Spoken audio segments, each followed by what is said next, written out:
ಶ್ರೀ ಗಣಪತಿ ಶಾರದಾ ಗುರುಭ್ಯೋ ನಮಃ. ಶ್ರೋತೃಗಳಿಗೆ ಅಂತಾರಾಷ್ಟ್ರೀಯ ಕೃಷ್ಣ ಪ್ರಜ್ಞಾ ಸಂಘದ ಸಂಸ್ಥಾಪಕರು ಮತ್ತು ಆಚಾರ್ಯರು ಆದ ಭಕ್ತಿ ವೇದಾಂತ ಸ್ವಾಮಿ ಪ್ರಭುಪಾದರ ವ್ಯಾಖ್ಯಾನ ಸಹಿತ ಭಗವದ್ಗೀತೆಯಲ್ಲಿ ಕರ್ಮ ಸನ್ಯಾಸ ಯೋಗವೆಂಬ ಪಂಚಮೋಧ್ಯಾಯಕ್ಕೆ ಸ್ವಾಗತ. ಶ್ಲೋಕ 17ರಿಂದ 29. ಅಥ ಪಂಚಮೋಧ್ಯಾಯಃ ಕರ್ಮ ಸನ್ಯಾಸ ಯೋಗಃ. ತದ್ಬುದ್ಧಯಸ್ತದಾತ್ಮಾನಸ್ತನ್ನಿಷ್ಠಾಸ್ತತ್ಪರಾಯಣಾಃ ಗಚ್ಚನ್ತ್ಯ ಪುನರಾವೃತ್ತಿಂ ಜ್ಞಾನ ನಿರ್ಧೂತ ಕಲ್ಮಷಾಃ. ಮನುಷ್ಯನ ಬುದ್ಧಿ, ಮನಸ್ಸು, ಶ್ರದ್ಧೆ ಮತ್ತು ಆಶ್ರಯ ಎಲ್ಲವೂ ಪರಮ ಪ್ರಭುವಿನಲ್ಲಿ ನೆಲೆ ನಿಂತಾಗ ಪೂರ್ಣ ಜ್ಞಾನವು ಆತನ ಸಂಶಯಗಳೆಲ್ಲವನ್ನೂ ತೊಳೆದು ಅವನನ್ನು ಪರಿಶುದ್ಧನನ್ನಾಗಿ ಮಾಡುತ್ತದೆ. ಹೀಗೆ ಆತನು ಮುಕ್ತಿ ಮಾರ್ಗದಲ್ಲಿ ನೇರವಾಗಿ ಮುನ್ನಡೆಯುತ್ತಾನೆ. ಪರಮ ದಿವ್ಯ ಸತ್ಯವು ಶ್ರೀಕೃಷ್ಣನೇ.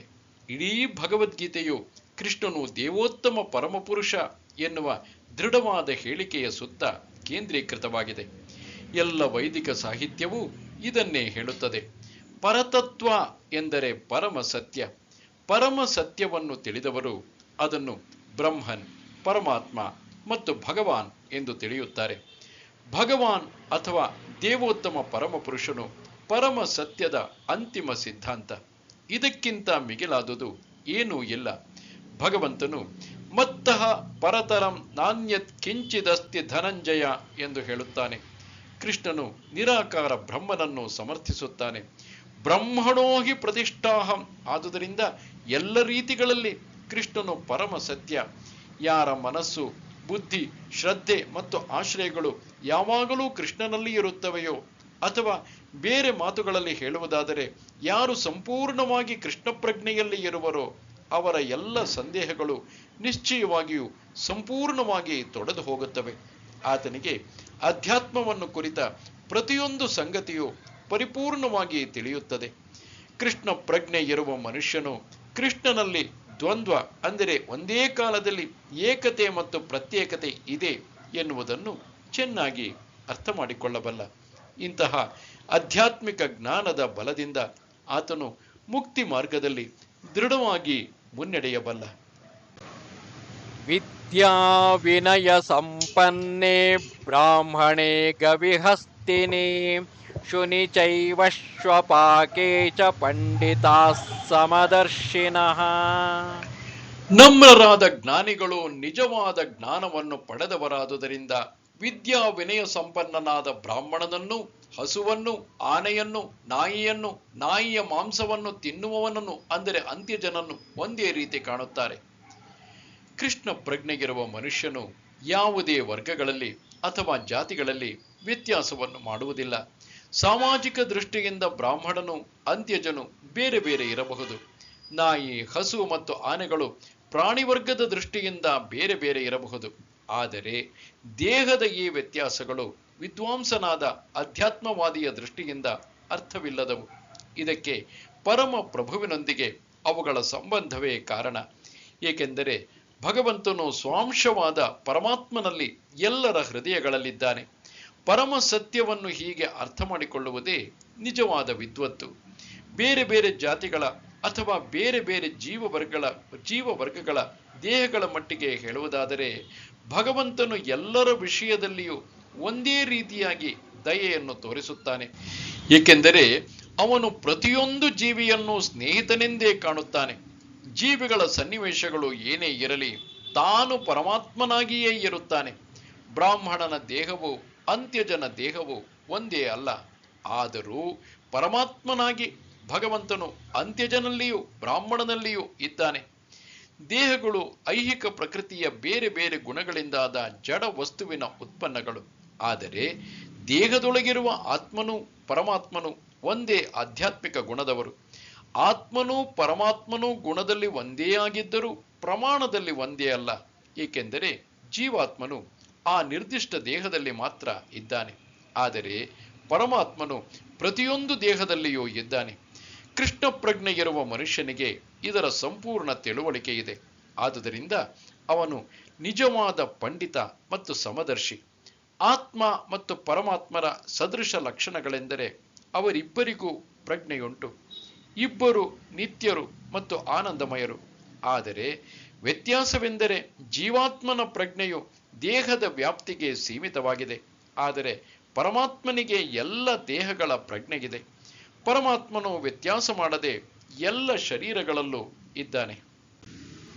ಇಹೈವ ತೈರ್ಜಿತಃ ಸರ್ಗಃ ಯೇಷಾಂ ಸಾಮ್ಯೇ ಸ್ಥಿತಂ ಮನಃ ನಿರ್ದೋಷಂ ಹಿ ಸಮಂ ಬ್ರಹ್ಮ ತಸ್ಮಾತ್ ಬ್ರಹ್ಮಣಿ ತೇ ಸ್ಥಿತಾಃ. ಯಾರ ಮನಸ್ಸು ಸ್ಥಿರವಾಗಿದ್ದು ಸಮಭಾವದಲ್ಲಿ ನೆಲೆಸಿರುವುದೋ ಅವರು ಆಗಲೇ ಹುಟ್ಟು ಸಾವುಗಳ ಸ್ಥಿತಿಯನ್ನು ಗೆದ್ದಿರುತ್ತಾರೆ. ಅವರು ಬ್ರಹ್ಮನ್ನಂತೆ ದೋಷರಹಿತರು. ಆದುದರಿಂದ ಅವರು ಆಗಲೇ ಬ್ರಹ್ಮನ್ನಲ್ಲಿ ಇರುತ್ತಾರೆ. ಮೇಲೆ ಹೇಳಿದಂತೆ ಸಮಚಿತ್ತವು ಆತ್ಮಸಾಕ್ಷಾತ್ಕಾರದ ಗುರುತು. ಇಂತಹ ಸ್ಥಿತಿಯನ್ನು ತಲುಪಿರುವ ವ್ಯಕ್ತಿಗಳು ಲೌಕಿಕ ಸ್ಥಿತಿಗಳನ್ನು, ಮುಖ್ಯವಾಗಿ ಹುಟ್ಟು ಸಾವುಗಳನ್ನು ಗೆದ್ದಿದ್ದಾರೆ ಎಂದು ಭಾವಿಸಬೇಕು. ಮನುಷ್ಯನು ತನ್ನನ್ನು ಈ ದೇಹದೊಂದಿಗೆ ಗುರುತಿಸಿಕೊಂಡಷ್ಟು ಕಾಲವೂ ಆತನನ್ನು ಬದ್ಧಾತ್ಮ ಎಂದೇ ಪರಿಗಣಿಸಬೇಕು. ಆದರೆ ಆತ್ಮಸಾಕ್ಷಾತ್ಕಾರದಿಂದ ಅವನು ಸಮಚಿತ್ತದ ನೆಲೆಗೆ ಏರಿದಾಗ ಅವನು ಬದ್ಧ ಬದುಕಿನಿಂದ ಮುಕ್ತನಾಗುತ್ತಾನೆ. ಬೇರೆ ಮಾತುಗಳಲ್ಲಿ ಹೇಳುವುದಾದರೆ ಆತನು ಐಹಿಕ ಜಗತ್ತಿನಲ್ಲಿ ಹುಟ್ಟುವ ಅಗತ್ಯವಿಲ್ಲ. ಅವನು ಮರಣಾನಂತರ ಆಧ್ಯಾತ್ಮಿಕ ವ್ಯೋಮವನ್ನು ಪ್ರವೇಶಿಸಬಲ್ಲನು. ಭಗವಂತನಿಗೆ ಆಕರ್ಷಣೆಯು ದ್ವೇಷವೂ ಇಲ್ಲವಾದುದರಿಂದ ಅವನು ದೋಷರಹಿತನು. ಹೀಗೆಯೇ ಜೀವಿಗೆ ಆಕರ್ಷಣೆಯಾಗಲಿ ದ್ವೇಷವಾಗಲಿ ಇಲ್ಲವಾದಾಗ ಆತನು ದೋಷರಹಿತನಾಗುತ್ತಾನೆ. ಆಧ್ಯಾತ್ಮಿಕ ವ್ಯೋಮವನ್ನು ಪ್ರವೇಶಿಸಲು ಅರ್ಹನಾಗುತ್ತಾನೆ. ಇಂತಹವರನ್ನು ಆಗಲೇ ಮುಕ್ತರು ಎಂದು ಪರಿಗಣಿಸಲಾಗುತ್ತದೆ. ಅವರ ಲಕ್ಷಣಗಳನ್ನು ಮುಂದೆ ವರ್ಣಿಸಿದೆ. ನ ಪ್ರಹೃಷ್ಯೇತ್ ಪ್ರಿಯಂ ಪ್ರಾಪ್ಯ ನೋದ್ವಿಜೇತ್ ಪ್ರಾಪ್ಯ ಚ ಪ್ರಿಯಂ ಸ್ಥಿರ ಬುದ್ಧಿರ ಸಮ್ಮೂಢ ಬ್ರಹ್ಮವಿದ್ ಬ್ರಹ್ಮಣಿ ಸ್ಥಿತಃ. ಪ್ರಿಯವಾದುದನ್ನು ಸಾಧಿಸಿದಾಗ ಹರ್ಷಿಸದಿರುವವನು, ಅಪ್ರಿಯವಾದುದು ಘಟಿಸಿದಾಗ ಶೋಕಿಸದಿರುವವನು, ಸ್ಥಿರ ಬುದ್ಧಿಯುಳ್ಳವನು, ದಿಗ್ಭ್ರಮೆ ಹೊಂದದವನು, ಭಗವದ್ ವಿಜ್ಞಾನವನ್ನು ತಿಳಿದವನು ಆದ ಮನುಷ್ಯನು ಆಗಲೇ ಆಧ್ಯಾತ್ಮಿಕ ನೆಲೆಯನ್ನು ಹೊಂದಿದ್ದಾನೆ. ಆತ್ಮ ಸಾಕ್ಷಾತ್ಕಾರವನ್ನು ಸಾಧಿಸಿದ ಮನುಷ್ಯನ ಲಕ್ಷಣಗಳನ್ನು ಇಲ್ಲಿ ಹೇಳಲಾಗಿದೆ. ದೇಹವನ್ನೇ ಆತ್ಮವೆಂದು ತಪ್ಪಾಗಿ ಗುರುತಿಸುವ ಮಾಯೆಗೆ ಒಳಗಾಗುವುದಿಲ್ಲ ಎನ್ನುವುದು ಮೊದಲನೆಯ ಲಕ್ಷಣ. ತಾನು ದೇಹವಲ್ಲ, ದೇವೋತ್ತಮ ಪರಮ ಪುರುಷನ ಒಂದು ಪ್ರತ್ಯೇಕ ಭಾಗ ಎಂದು ಅವನಿಗೆ ಸಂಪೂರ್ಣವಾಗಿ ತಿಳಿದಿರುತ್ತದೆ. ಆದುದರಿಂದ ಆತನು ಏನನ್ನಾದರೂ ಸಾಧಿಸಿದಾಗ ಹಿಗ್ಗುವುದಿಲ್ಲ. ತನ್ನ ದೇಹಕ್ಕೆ ಸಂಬಂಧಿಸಿದ ಏನನ್ನಾದರೂ ಕಳೆದುಕೊಂಡಾಗ ಕುಗ್ಗುವುದಿಲ್ಲ. ಇದಕ್ಕೆ ಸ್ಥಿರ ಬುದ್ಧಿ ಎಂದು ಹೆಸರು. ಆದುದರಿಂದ ಅವನು ಜಡ ದೇಹವನ್ನು ಆತ್ಮವೆಂದು ತಪ್ಪಾಗಿ ತಿಳಿದು ದಿಗ್ಭ್ರಮೆ ಹೊಂದುವುದಿಲ್ಲ. ದೇಹವು ಶಾಶ್ವತವೆಂದು ಭಾವಿಸುವುದಿಲ್ಲ ಮತ್ತು ಆತ್ಮನ ಅಸ್ತಿತ್ವವನ್ನು ಕಡೆಗಣಿಸುವುದಿಲ್ಲ. ಇದರಿಂದ ಅವನು ಪರಮ ಸತ್ಯದ ಸಂಪೂರ್ಣ ವಿಜ್ಞಾನವನ್ನು ಎಂದರೆ ಬ್ರಹ್ಮನ್, ಪರಮಾತ್ಮ ಮತ್ತು ಭಗವಂತನನ್ನು ತಿಳಿದುಕೊಳ್ಳುವ ಮಟ್ಟಕ್ಕೇರುತ್ತಾನೆ. ಆತನು ಪರಮ ಸತ್ಯದೊಂದಿಗೆ ಎಲ್ಲ ರೀತಿಗಳಲ್ಲೂ ಒಂದಾಗುವ ಹುಸಿ ಪ್ರಯತ್ನವನ್ನು ಮಾಡದೆ ತನ್ನ ನಿಜ ಸ್ವರೂಪವನ್ನು ತಿಳಿದಿರುತ್ತಾನೆ. ಇದಕ್ಕೆ ಬ್ರಹ್ಮನ್ ಸಾಕ್ಷಾತ್ಕಾರ ಅಥವಾ ಆತ್ಮಸಾಕ್ಷಾತ್ಕಾರ ಎಂದು ಹೆಸರು. ಇಂತಹ ಸ್ಥಿರ ಪ್ರಜ್ಞೆಯನ್ನು ಕೃಷ್ಣ ಪ್ರಜ್ಞೆ ಎಂದು ಕರೆಯುತ್ತಾರೆ. ಬಾಹ್ಯ ಸ್ಪರ್ಶೇಷ್ವಸಕ್ತಾತ್ಮ ವಿಂದತ್ಯಾತ್ಮನಿ ಯತ್ ಸುಖಂ ಸ ಬ್ರಹ್ಮಯೋಗಯುಕ್ತಾತ್ಮ ಸುಖಮಕ್ಷಯಮಶ್ನುತೆ. ಹೀಗೆ ಮುಕ್ತನಾದ ಮನುಷ್ಯನಿಗೆ ಐಹಿಕ ಇಂದ್ರಿಯ ಸುಖದ ಆಕರ್ಷಣೆ ಇಲ್ಲ. ಅವನು ಯಾವಾಗಲೂ ಆಂತರ್ಯದಲ್ಲಿ ಸುಖವನ್ನು ಅನುಭವಿಸುತ್ತಾ ಸಮಾಧಿ ಸ್ಥಿತಿಯಲ್ಲಿರುತ್ತಾನೆ. ಈ ರೀತಿಯಲ್ಲಿ ಆತ್ಮಸಾಕ್ಷಾತ್ಕಾರ ಪಡೆದ ಮನುಷ್ಯನು ಪರಮ ಸತ್ಯದಲ್ಲಿ ಮಗ್ನನಾಗಿರುವುದರಿಂದ ಅಮಿತಾನಂದವನ್ನು ಸವಿಯುತ್ತಾನೆ. ಕೃಷ್ಣ ಪ್ರಜ್ಞೆಯುಳ್ಳ ಶ್ರೇಷ್ಠ ಭಕ್ತರಾದ ಶ್ರೀ ಯಾಮನಾಚಾರ್ಯರು ಹೀಗೆ ಹೇಳಿದ್ದಾರೆ. ಯದವಧಿ ಮಮ ಚೇತ ಕೃಷ್ಣ ಪದಾರವಿಂದೇ ನವ ನವ ರಸಧಾಮ್ನಿ ಉದ್ಯತಂ ರಂತುಮಾಸೀತ್ ತದವಧಿ ಬತ ನಾರಿ ಸಂಗಮೇ ಸ್ವರ್ಯಮಾನೆ ಭವತಿ ಮುಖ ವಿಕಾರ ಸುಷ್ಟು ನಿಷ್ಠಿವನಂಚ. ಕೃಷ್ಣನು ದಿವ್ಯ ಪ್ರೇಮ ಸೇವೆಯಲ್ಲಿ ನಿರತನಾಗಿ ಅವನಲ್ಲಿ ಹೊಸ ಹೊಸ ಸಂತೋಷವನ್ನು ಅನುಭವಿಸುತ್ತಿರುವಾಗಿನಿಂದ ಕಾಮ ಸುಖವನ್ನು ಯೋಚಿಸಿದಾಗಲೆಲ್ಲ ಜಿಗುಪ್ಸೆ ಪಡುತ್ತೇನೆ ಮತ್ತು ನನ್ನ ಮುಖದಲ್ಲಿ ಅಸಹ್ಯ ಭಾವ ಉಂಟಾಗುತ್ತದೆ. ಬ್ರಹ್ಮಯೋಗದಲ್ಲಿ ಅಥವಾ ಕೃಷ್ಣ ಪ್ರಜ್ಞೆಯಲ್ಲಿ ಇರುವ ಮನುಷ್ಯನು ಭಗವಂತನ ಪ್ರೇಮಪೂರ್ವಕ ಸೇವೆಯಲ್ಲಿ ಎಷ್ಟು ಮರೆತಿರುತ್ತಾನೆ ಎಂದರೆ ಆತನಿಗೆ ಐಹಿಕ ಇಂದ್ರಿಯ ಸುಖದಲ್ಲಿ ಆಸಕ್ತಿಯೇ ಹೋಗಿಬಿಡುತ್ತದೆ. ಜಡ ವಸ್ತುವಿಗೆ ಸಂಬಂಧಿಸಿದಂತೆ ಅತ್ಯುನ್ನತ ಸುಖವೆಂದರೆ ಕಾಮ ಸುಖ. ಇಡೀ ಪ್ರಪಂಚವೇ ಅದರ ಮೋಡಿಗೆ ಸಿಲುಕಿ ನಡೆಯುತ್ತಿದೆ. ಪ್ರಾಪಂಚಿಕನಾದವನು ಈ ಪ್ರೇರಣೆ ಇಲ್ಲದೆ ಕೆಲಸವನ್ನೇ ಮಾಡಲಾರ. ಆದರೆ ಕೃಷ್ಣ ಪ್ರಜ್ಞೆಯಲ್ಲಿ ತೊಡಗಿರುವವನು ಲೈಂಗಿಕ ಸುಖವನ್ನು ದೂರವಿಡುತ್ತಾನೆ. ಅವನು ಅದಿಲ್ಲದೆಯೇ ಹೆಚ್ಚು ಚೈತನ್ಯಪೂರ್ಣವಾಗಿ ಕೆಲಸ ಮಾಡಬಲ್ಲ. ಆತ್ಮ ಸಾಕ್ಷಾತ್ಕಾರಕ್ಕೆ ಇದೇ ಪರೀಕ್ಷೆ. ಆಧ್ಯಾತ್ಮಿಕ ಸಾಕ್ಷಾತ್ಕಾರಕ್ಕೂ ರತಿ ಸುಖಕ್ಕೂ ಹೊಂದಾಣಿಕೆ ಆಗುವುದಿಲ್ಲ. ಕೃಷ್ಣ ಪ್ರಜ್ಞೆಯಲ್ಲಿರುವ ಮನುಷ್ಯನು ಮುಕ್ತಾತ್ಮನಾಗಿರುವುದರಿಂದ ಅವನಿಗೆ ಯಾವುದೇ ಇಂದ್ರಿಯ ಸುಖದ ಆಕರ್ಷಣೆ ಇರುವುದಿಲ್ಲ. ಈ ಸಂಸ್ಪರ್ಶಜಾ ಭೋಗಾ ದುಃಖಯೋನಯ ಏವ ತೇ ಆದ್ಯಂತವಂತಃ ಕೌಂತೇಯ ನ ತೇಷು ರಮತೆ ಬುಧಃ. ವಿಷಯೇಂದ್ರಿಯಗಳ ಸಂಪರ್ಕವು ದುಃಖವನ್ನು ಉಂಟು ಮಾಡುವುದರಿಂದ ವಿವೇಕಿಯಾದವನು ಅದರಲ್ಲಿ ತೊಡಗುವುದಿಲ್ಲ. ಕುಂತಿಪುತ್ರನಾದ ಅರ್ಜುನನೇ, ಇಂತಹ ಸುಖಗಳಿಗೆ ಆದಿಯೂ ಅಂತ್ಯವೂ ಉಂಟು. ಆದುದರಿಂದ ವಿವೇಕಿಯಾದವನು ಅವುಗಳಲ್ಲಿ ಸಂತೋಷ ಪಡುವುದಿಲ್ಲ. ಐಹಿಕ ಇಂದ್ರಿಯ ಸುಖಗಳು ಐಹಿಕ ಇಂದ್ರಿಯಗಳ ಸಂಪರ್ಕದಿಂದ ಉಂಟಾಗುತ್ತವೆ. ಇವೆಲ್ಲ ಅಲ್ಪ ಕಾಲದವು, ಏಕೆಂದರೆ ದೇಹವೇ ಅಲ್ಪ ಕಾಲದ್ದು. ಅಲ್ಪ ಕಾಲದ್ದಾದ ಯಾವುದರಲ್ಲಿಯೂ ಮುಕ್ತಾತ್ಮನಿಗೆ ಆಸಕ್ತಿ ಇಲ್ಲ. ಅಲೌಕಿಕವಾದ ಸುಖಗಳನ್ನು ಚೆನ್ನಾಗಿ ಬಲ್ಲ ಮುಕ್ತಾತ್ಮನು ಹುಸಿ ಸಂತೋಷವನ್ನು ಸವಿಯಲು ಒಪ್ಪುವುದಾದರೂ ಹೇಗೆ? ಪದ್ಮಪುರಾಣದಲ್ಲಿ ಹೀಗೆ ಹೇಳಿದೆ: ರಮಂತೆ ಯೋಗಿನೋನಂತೆ ಸತ್ಯಾನಂದೇ ಚಿದಾತ್ಮನಿ ಇತಿ ರಾಮ ಪದೇನಾಸೌ ಪರಂ ಬ್ರಹ್ಮಾಭಿಧೀಯತೆ. ಯೋಗಿಗಳು ಪರಮಸತ್ಯದಿಂದ ಅಮಿತವಾದ ದಿವ್ಯಾನಂದವನ್ನು ಪಡೆಯುತ್ತಾರೆ. ಆದುದರಿಂದ ಪರಮ ಸತ್ಯನಾದ ದೇವೋತ್ತಮ ಪುರುಷನಿಗೆ ರಾಮ ಎಂದು ಹೆಸರು. ಶ್ರೀಮದ್ ಭಾಗವತದಲ್ಲಿ ಸಹ ಹೀಗೆ ಹೇಳಿದೆ: ನಾಯಂ ದೇಹೋ ದೇಹ ಭಾಜಂ ನೃಲೋಕೆ ಕಷ್ಟಾನ್ ಕಾಮಾನ್ ಅರ್ಹತೆ ವಿಡ್ಭುಜಾನ್ ಯೇ ತಪೋ ದಿವ್ಯಂ ಪುತ್ರಕಾಯೇನ ಸತ್ವಂ ಶುದ್ಧೇದ್ಯಸ್ಮಾತ್ ಬ್ರಹ್ಮ ಸೌಖ್ಯಂ ತ್ವನಂತಂ. ನನ್ನ ಪ್ರೀತಿಯ ಪುತ್ರರೇ, ಈ ಮಾನವ ರೂಪದಲ್ಲಿರುವಾಗ ಇಂದ್ರಿಯ ಸಂತೋಷಕ್ಕಾಗಿ ಬಹಳ ಕಷ್ಟಪಡುವ ಅಗತ್ಯವಿಲ್ಲ. ಮಲಭಕ್ಷಕಗಳು ಅಂದರೆ ಹಂದಿಗಳೂ ಸಹ ಇಂತಹ ಸುಖವನ್ನು ಅನುಭವಿಸುತ್ತವೆ. ಇದರ ಬದಲು ನೀವು ಈ ಜನ್ಮದಲ್ಲಿ ತಪಸ್ಸನ್ನು ಆಚರಿಸಬೇಕು.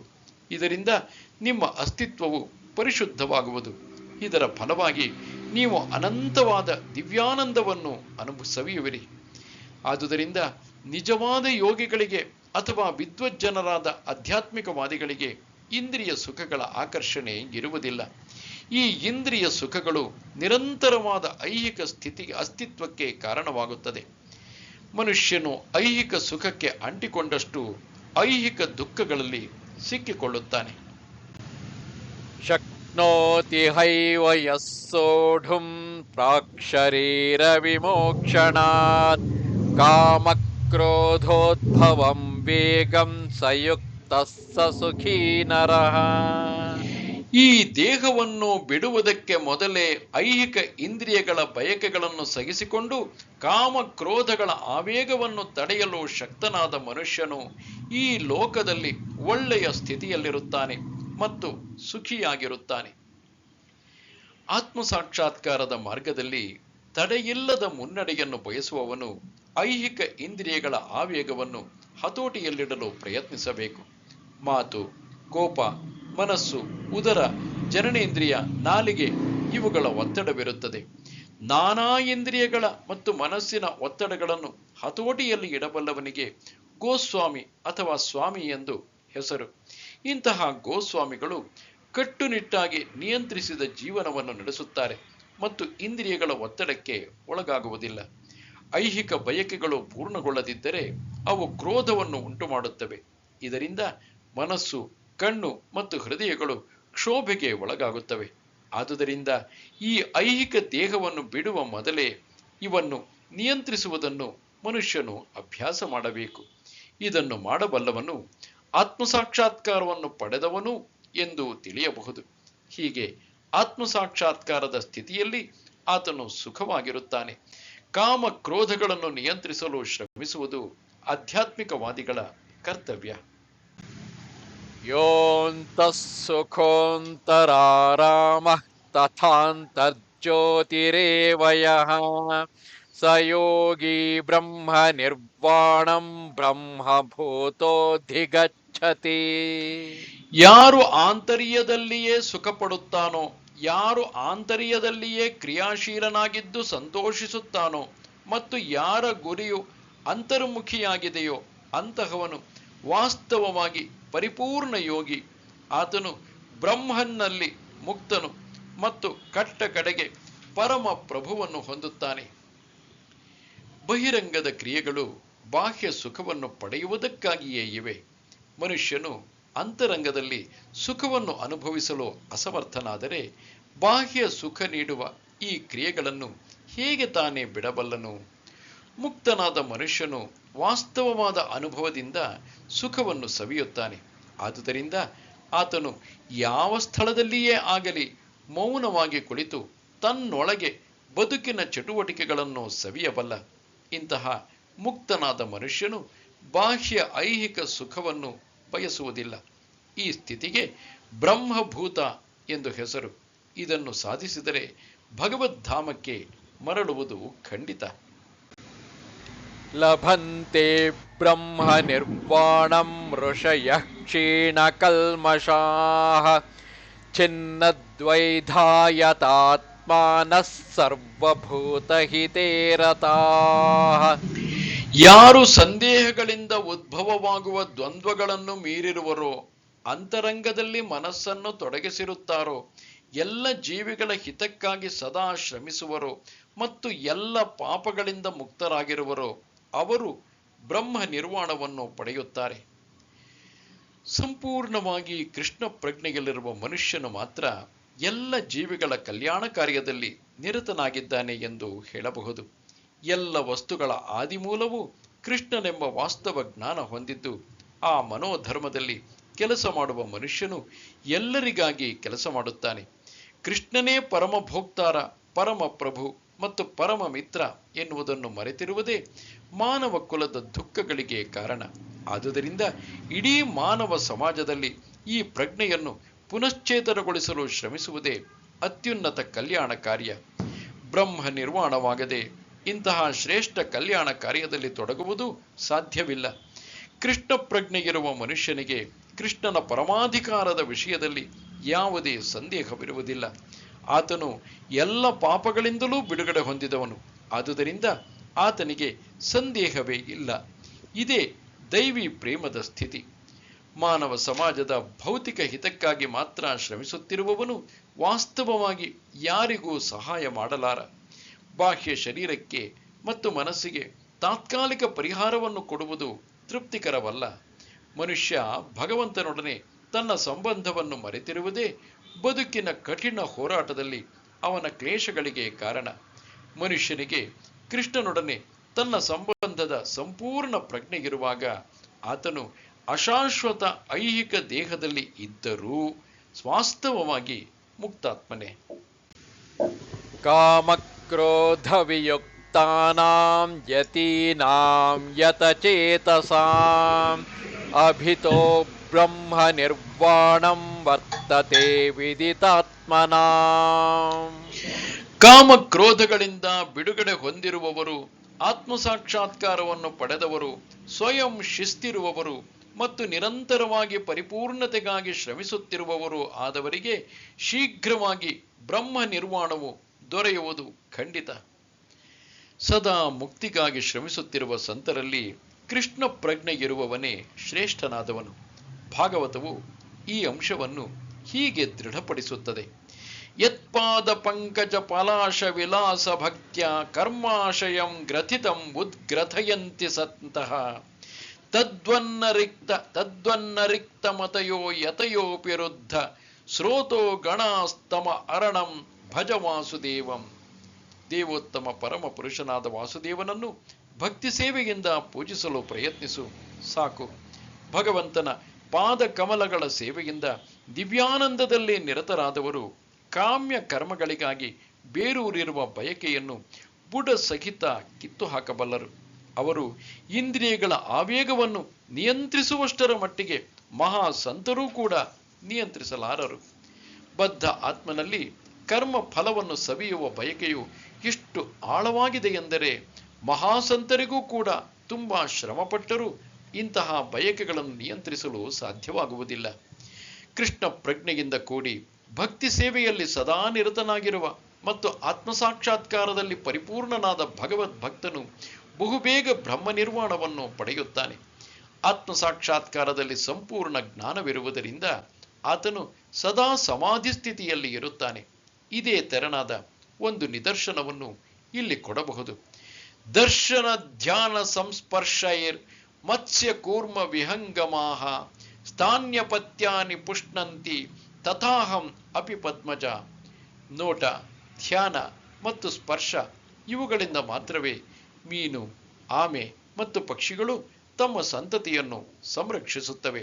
ಹೇ ಪದ್ಮಜ, ನಾನೂ ಹಾಗೆಯೇ ಮಾಡುತ್ತೇನೆ. ಮೀನು ತನ್ನ ಮರಿಗಳತ್ತ ನೋಡುವುದರಿಂದಲೇ ಅವುಗಳನ್ನು ಪೋಷಿಸುತ್ತದೆ. ಆಮೆಯು ಧ್ಯಾನ ಮಾತ್ರದಿಂದಲೇ ತನ್ನ ಮರಿಗಳನ್ನು ಸಂರಕ್ಷಿಸುತ್ತದೆ. ಆಮೆಯು ತನ್ನ ಮೊಟ್ಟೆಗಳನ್ನು ಭೂಮಿಯ ಮೇಲಿಡುತ್ತದೆ ಮತ್ತು ತಾನು ನೀರಿನಲ್ಲಿದ್ದು ಮೊಟ್ಟೆಗಳನ್ನು ಕುರಿತು ಧ್ಯಾನಿಸುತ್ತದೆ. ಹಾಗೆಯೇ ಕೃಷ್ಣ ಪ್ರಜ್ಞೆಯಲ್ಲಿರುವ ಭಕ್ತನು ಭಗವಂತನ ನಿವಾಸದಿಂದ ದೂರವಿರಬಹುದು, ಆದರೂ ಅವನು ಭಗವಂತನನ್ನು ಕುರಿತು ಸದಾ ಚಿಂತಿಸುವುದರಿಂದ ಕೃಷ್ಣ ಪ್ರಜ್ಞೆಯಲ್ಲಿ ನಿರತನಾಗಿದ್ದು ಭಗವಂತನ ನಿವಾಸಕ್ಕೆ ಏರಬಲ್ಲ. ಆತನು ಐಹಿಕ ಕ್ಲೇಶಗಳ ನೋವನ್ನು ಅನುಭವಿಸುವುದಿಲ್ಲ.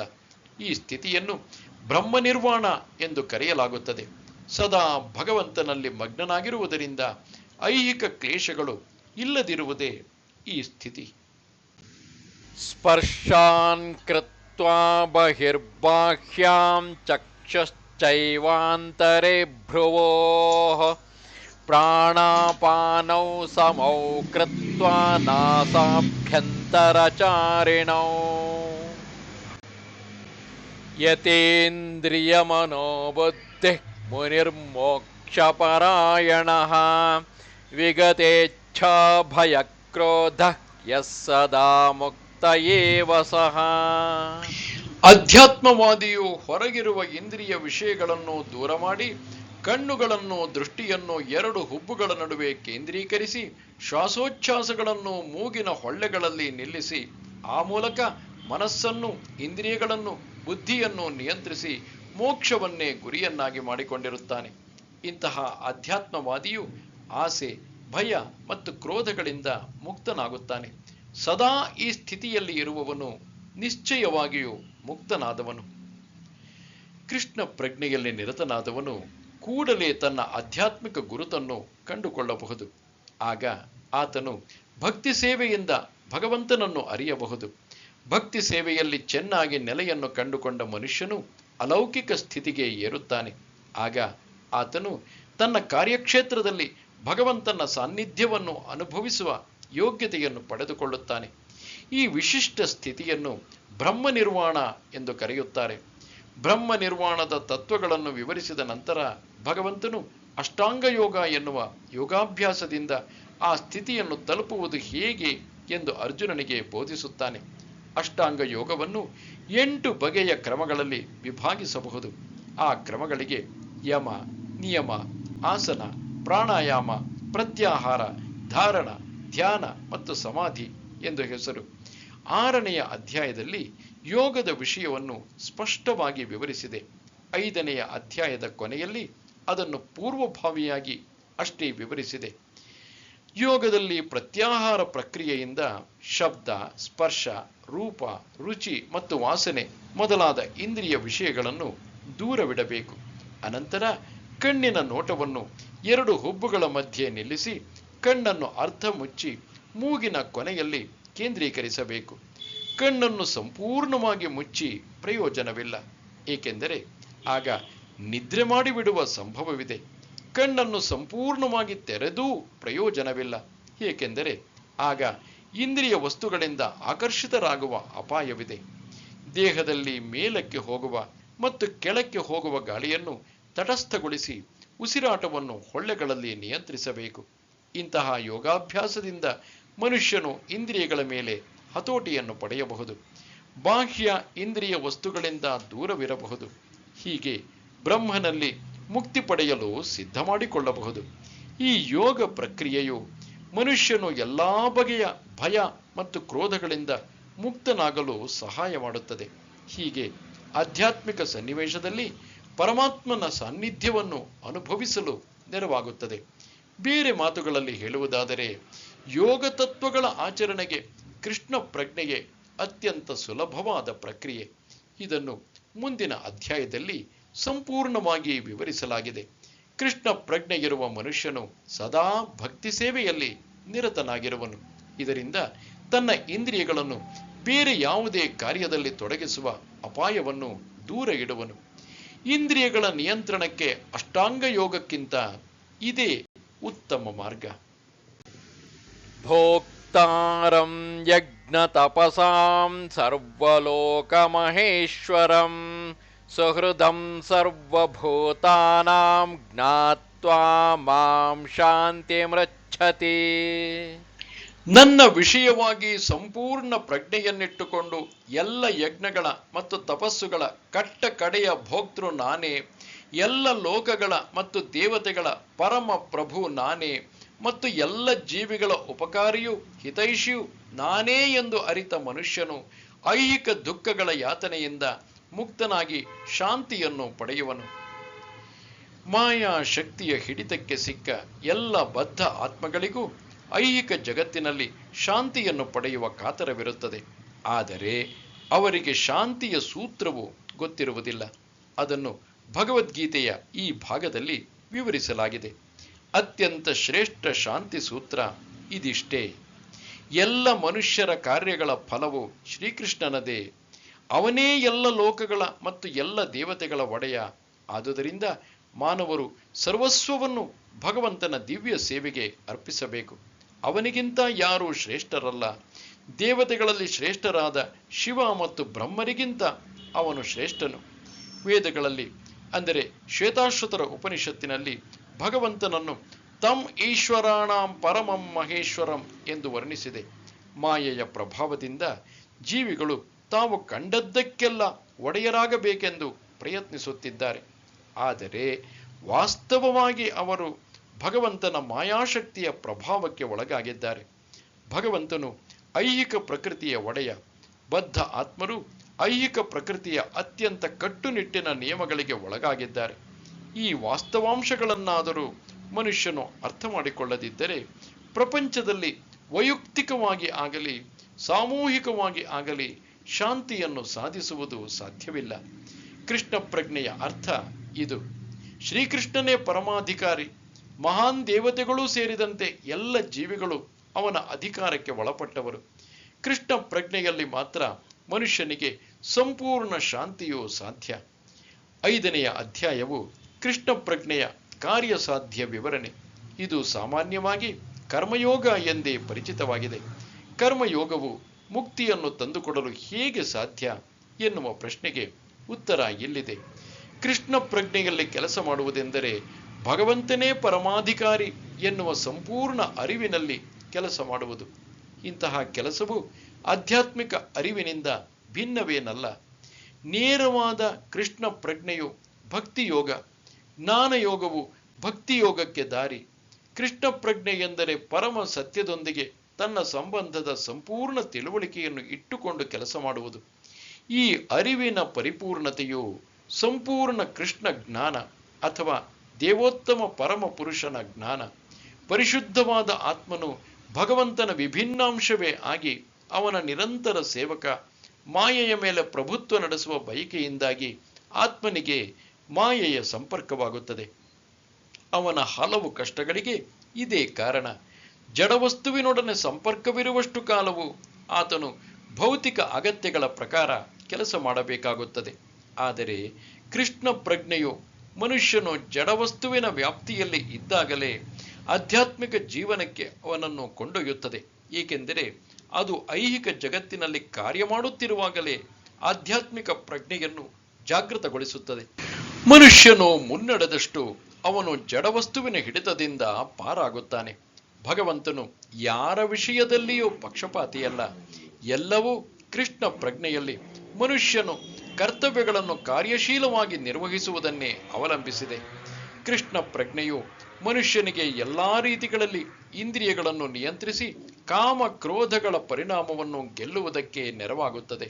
ಕೃಷ್ಣ ಪ್ರಜ್ಞೆಯಲ್ಲಿ ಸ್ಥಿರವಾಗಿ ನಿಂತು ಕಾಮ ಕ್ರೋಧಗಳನ್ನು ಹತೋಟಿಯಲ್ಲಿ ಇಟ್ಟುಕೊಳ್ಳುವ ಮನುಷ್ಯನು ವಾಸ್ತವಿಕವಾಗಿ ಆಧ್ಯಾತ್ಮಿಕ ಘಟ್ಟದಲ್ಲಿ ಬ್ರಹ್ಮ ನಿರ್ವಾಣದಲ್ಲಿ ಉಳಿಯುತ್ತಾನೆ. ಅಷ್ಟಾಂಗ ಯೋಗದ ಅಭ್ಯಾಸವು ಕೃಷ್ಣ ಪ್ರಜ್ಞೆಯಲ್ಲಿ ತಂತಾನೇ ಆಗುತ್ತದೆ. ಏಕೆಂದರೆ ಅಂತಿಮ ಗುರಿಯ ಸಾಧನೆಯಾಗುತ್ತದೆ. ಯಮ, ನಿಯಮ, ಆಸನ, ಪ್ರಾಣಾಯಾಮ, ಪ್ರತ್ಯಾಹಾರ, ಧಾರಣ, ಧ್ಯಾನ ಮತ್ತು ಸಮಾಧಿಗಳ ಅಭ್ಯಾಸದಲ್ಲಿ ಕ್ರಮವಾದ ಏರಿಕೆ ಇದೆ. ಆದರೆ ಇವೆಲ್ಲ ಭಕ್ತಿಪೂರ್ವಕ ಸೇವೆಯಿಂದ ಪರಿಪೂರ್ಣತೆಯನ್ನು ಪಡೆಯಲು ಪೂರ್ವಭಾವಿ ಸಿದ್ಧತೆ ಅಷ್ಟೇ. ಭಕ್ತಿಪೂರ್ವಕ ಸೇವೆಯು ಮಾತ್ರವೇ ಮನುಷ್ಯನಿಗೆ ಶಾಂತಿಯನ್ನು ನೀಡಬಲ್ಲದು. ಇದು ಬದುಕಿನ ಅತ್ಯುನ್ನತ ಪರಿಪೂರ್ಣತೆಯಾಗಿದೆ. ಓಂ ತತ್ಸದಿತಿ ಶ್ರೀಮದ್ಭಗವದ್ಗೀತಾಸು ಉಪನಿಷತ್ಸು ಬ್ರಹ್ಮವಿದ್ಯಾಯಾಂ ಯೋಗಶಾಸ್ತ್ರೇ ಶ್ರೀಕೃಷ್ಣಾರ್ಜುನ ಸಂವಾದೇ ಕರ್ಮಸನ್ಯಾಸಯೋಗೋ ನಾಮ ಪಂಚಮೋಧ್ಯಾಯಃ. ಇಲ್ಲಿಗೆ ಶ್ರೀಮದ್ ಭಗವದ್ಗೀತೆಯ ಕರ್ಮಯೋಗ ಅಂದರೆ ಕೃಷ್ಣ ಪ್ರಜ್ಞೆಯಲ್ಲಿ ಕಾರ್ಯ ಎಂಬ 5ನೆಯ ಅಧ್ಯಾಯದ ಭಕ್ತಿ ವೇದಾಂತ ಭಾವಾರ್ಥವು ಮುಗಿಯಿತು. ನಮಸ್ತೆ ಶಾರದೆ ದೇವಿ ಕಾಶ್ಮೀರ ಪುರವಾಸಿನಿ ತ್ವಾಮಹಂ ಪ್ರಾರ್ಥಯೇ ನಿತ್ಯಂ ವಿದ್ಯಾದಾನಂಚ ದೇಹಿಮೆ. ನಮಸ್ಕಾರ.